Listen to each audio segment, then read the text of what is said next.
नमस्कार, मैं हूं कुलदीप तिवारी और आप देख रहे हैं आचरण न्यूज। नजर डालते हैं दिन भर की तमाम बड़ी खबरों पर। सरकार ने डॉक्टर से हड़ताल खत्म करने को कहा, फिर सवालों के घेरे में ममता बनर्जी। यूपी में शिक्षकों की भर्ती की मेरिट लिस्ट रद्द, राहुल गांधी का बीजेपी पर हमला। क्या मनीष सिसोदिया की पदयात्रा से आम आदमी पार्टी को मिलेगी संजीवनी? ग्वालियर शहर से बाइक चोरी का आया दिलचस्प मामला। अब खबरों पर करते हैं विस्तार से चर्चा। सरकार ने डॉक्टरों से हड़ताल खत्म करने को कहा। केंद्र ने कहा सुरक्षा के लिए कमेटी बनाएंगे। कोलकाता में ट्रेनी डॉक्टर से दरिंदगी के विरोध में रेजिडेंट डॉक्टरों की हड़ताल का आज 8वां दिन है। इंडियन मेडिकल एसोसिएशन IMA ने भी 24 घंटे के लिए अस्पतालों में सिर्फ इमरजेंसी सेवाएं चालू रखने की बात कही।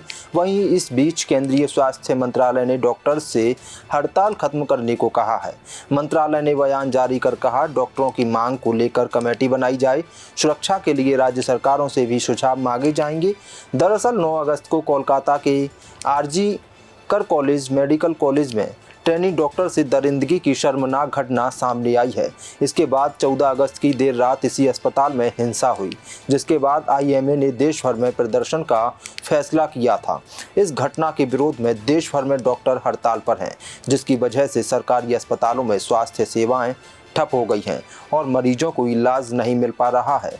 हालांकि इमरजेंसी सेवाएं जारी हैं, लेकिन आम मरीजों को इलाज के लिए इधर उधर भटकना पड़ रहा है।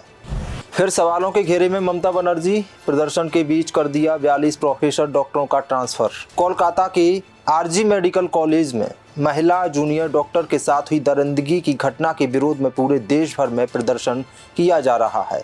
वहीं इंडियन मेडिकल एसोसिएशन ने जुड़े डॉक्टरों ने आज अपना काम पूरी तरह से ठप रखा, जिससे देश भर की सभी स्वास्थ्य सेवाएं बुरी तरह से प्रभावित हो गई और सरकारी अस्पतालों में भारी भीड़ देखने को मिली। देश भर में डॉक्टर हड़ताल पर बैठे हैं। इसी बीच ममता बनर्जी ने एक फैसला लिया है, जिसकी वजह से वे सवालों के घेरे में पड़ गई हैं। पश्चिम बंगाल की मुख्यमंत्री ममता बनर्जी ने आज ही राज्य भर के विभिन्न मेडिकल कॉलेजों और अस्पतालों में कार्यरत 42 प्रोफेसरों और डॉक्टरों का तबादला कर दिया है। प्रदर्शनकारियों ने इस ट्रांसफर के पीछे साजिश होने का शक जताया है। दरअसल जिन 42 प्रोफेसरों और डॉक्टरों की सेवाएं में फेरबदल किया गया है, उनमें RG कर अस्पताल और मेडिकल कॉलेज के 2 प्रोफेसर और डॉक्टर भी शामिल हैं। RG कर मेडिकल कॉलेज और अस्पताल में डॉक्टर से दरिंदगी की घटना के मामले में भाजपा की प्रवक्ता शहजाद पूनावाला ने TMC सरकार पर हमला किया है। उन्होंने कहा इस देश में हर कोई आक्रोशित है और सभी एक ही बात की मांग कर रहे हैं कि न्याय होना चाहिए, लेकिन न्याय देने के बजाय तृणमूल कांग्रेस सरकार का एजेंडा बन गया है कि न्याय मत दो, बेटी को मत बचाओ, केवल बलात्कारी को बचाओ। TMC का मतलब तृणमूल कांग्रेस नहीं बल्कि तालिबानी मुझे चाहिए और तानाशाही मानसिकता कल्चर बन गया है। यूपी में शिक्षकों की भर्ती की मेरिट लिस्ट रद्द, राहुल गांधी का बीजेपी पर हमला। आरक्षण व्यवस्था के साथ खिलवाड़ करने वाली बीजेपी सरकार को करारा जवाब। इलाहाबाद हाईकोर्ट ने यूपी में 69,000 शिक्षकों की भर्ती की मेरिट लिस्ट को रद्द करने का आदेश दिया है, जिसके बाद देश भर में राजनीति गर्मा चुकी है। अब इस मामले को लोकसभा में नेता प्रतिपक्ष राहुल गांधी ने बीजेपी सरकार पर सवाल उठाया है। उन्होंने कहा है कि 69,000 सहायक शिक्षकों की भर्ती पर इलाहाबाद हाईकोर्ट का फैसला आरक्षण व्यवस्था के साथ खिलवाड़ करने वाली बीजेपी सरकार की साजिशों को करारा जवाब है। यह 5 वर्षों से सर्दी गर्मी बरसात में सड़कों पर निरंतर संघर्ष कर रहे अमित मौर्य जैसे हजारों युवाओं की ही नहीं, सामाजिक न्याय की लड़ाई लड़ने वाले हर योद्धा की जीत है। कांग्रेस सांसद राहुल गांधी ने कहा आरक्षण छीनने की भाजपाई जिद ने सैकड़ों निर्दोष अभ्यर्थियों का भविष्य अंधकार में धकेल दिया है। 5 साल ठोकरें खाकर बर्बाद होने के बाद जिनको नई सूची के जरिए नौकरी मिलेगी और जिनका नाम अब चयनित सूची में कट सकता है, दोनों की ही गुनहगार सिर्फ बीजेपी है। पढ़ाई करने वालों को लड़ाई करने पर मजबूर करने वाली बीजेपी सरकार सही मायने में युवाओं की दुश्मन है। इलाहाबाद हाईकोर्ट की लखनऊ पीठ ने उत्तर प्रदेश में सहायक शिक्षक भर्ती परीक्षा के तहत 69,000 शिक्षकों की नियुक्ति के लिए जून 2020 में जारी चयन सूची और 6800 अभ्यर्थियों की 5 जनवरी 2022 की चयन सूची को दरकिनार कर नए सिरे से सूची बनाने के आदेश दिए हैं।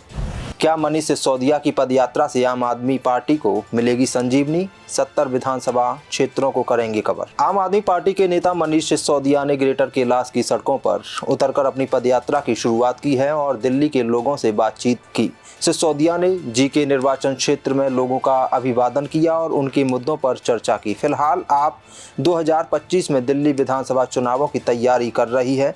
दिल्ली के पूर्व उप मुख्यमंत्री सिसोदिया ने कहा कि उन्हें लोगों के बीच दोबारा आकर बहुत खुशी हो रही है। आप नेता हाल ही में तिहाड़ जेल से बाहर आए हैं, जहां उन्हें शराब आबकारी नीति मामले में 17 महीने तक रखा गया था। ग्रेटर कैलाश की तरह ही मनीष सिसोदिया भी अगले साल होने वाले चुनावों के लिए प्रचार अभियान के तहत आने वाले दिनों में दिल्ली के सभी 70 विधानसभा क्षेत्रों में मार्च निकालेंगे। इसी दौरान स्थानीय लोगों ने सिसोदिया का फूलों से स्वागत किया और उनके स्वागत में पोस्टर लहराए। सिसोदिया ने अपने मार्च के दौरान कई बच्चों से मुलाकात की और उनसे बातचीत की। ग्रेटर कैलाश से विधायक सौरभ भारद्वाज और कई आप नेता एवं स्वयं सेवक मार्च के दौरान दिल्ली के पूर्व शिक्षा मंत्री के साथ थे।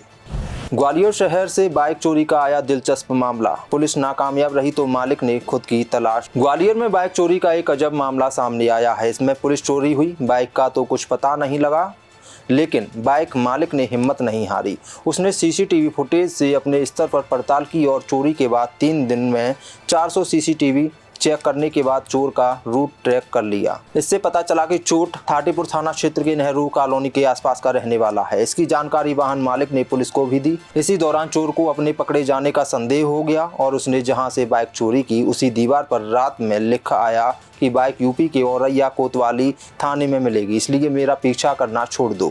दरअसल मामला ग्वालियर के जनकगंज थाना इलाके में 26 दिसंबर की रात का है, जहां शादी समारोह में शामिल होने के बाद नई सड़क के पास के निवासी सिद्धार्थ शर्मा रात 1:30 बजे जब घर पहुंचे तो उन्होंने अपनी पल्सर बाइक घर के बाहर रख दी। 27 दिसंबर को जब वह जागा तो बाइक गायब मिली। सिद्धार्थ ने घर में लगी सीसीटीवी फुटेज चेक किया, तब चोर को बाइक ले जाते हुए फुटेज में देखा।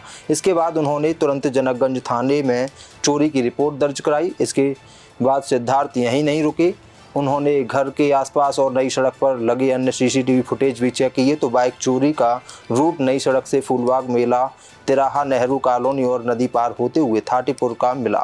सिद्धार्थ ने पूरे मामले की जानकारी पुलिस को भी दी। इस बीच 13 अगस्त की रात उनके घर के दरवाजे के पास दीवार पर चोर लिख गया कि उनकी बाइक यूपी की औरैया कोतवाली में खड़ी है, इसलिए मेरा पीछा करना छोड़ दो। पुलिस द्वारा बाइक चोरी के इस मामले में फिलहाल जांच पड़ताल शुरू कर दी है और उत्तर प्रदेश पुलिस से भी संपर्क साधा गया है। देश दुनिया की सभी खबरें देखने के लिए जुड़े रहिए आचरण न्यूज से। आचरण न्यूज हर कदम आपके साथ।